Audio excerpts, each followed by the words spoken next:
আসসালামু আলাইকুম বন্ধুরা, কেমন আছেন সবাই? আমরা একটা কুল ওয়াটার ট্যাঙ্কি স্থাপন করতেছি একটা ছাদে। তো ছাদের পাইপ লাইন যে আমরা টানি, পাইপ লাইনগুলো আমরা টানি হচ্ছে কার্নিশের পাশ দিয়ে। ঠিক আছে, যে রেঞ্জটা আছে এইখান দিয়ে যায়। আবার যেটা দেখি তারা এর উপরে আর কিছু করবে না, তখন আমরা এই যে 5 ইঞ্চি গাঁথনিটা আছে, গাঁথনির উপর দিয়ে নিয়ে কেলাম মেরে দিই একবারে। ঠিক আছে, তো এন্ড্রয়ের উপরে রেলিং করবে, যার কারণে বলতেছে এদিক দিয়ে নিতি। তো আমরা বলছিলাম এই রেঞ্জটা যেখানে এই গাঁথনির পাশ দিয়ে নিয়ে একটা ইট দিয়ে দিয়ে দিই, যাতে করে পাইপটা না ফাটে।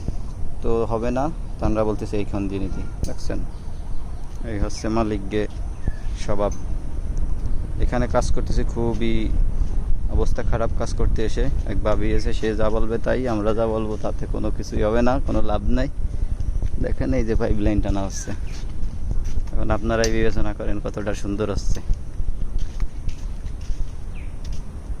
ঠিক আছে, এই যে দেখেন, এই জায়গা তো ফাটার সম্ভাবনা আরও বেশি। পোলাফানে পাড়া দেবে, ফাটবে। যদি আমরা সাইডে নিয়ে যেতাম, গেট বিমের বাইরে কার্নিশে নিয়ে যেতাম, তাইলে তো ওইখানে পোলাফান অতটা যেত না। ওটাই সুন্দর হতো। কিছু করার নেই, মালিক যেটা বলবে সেটাই।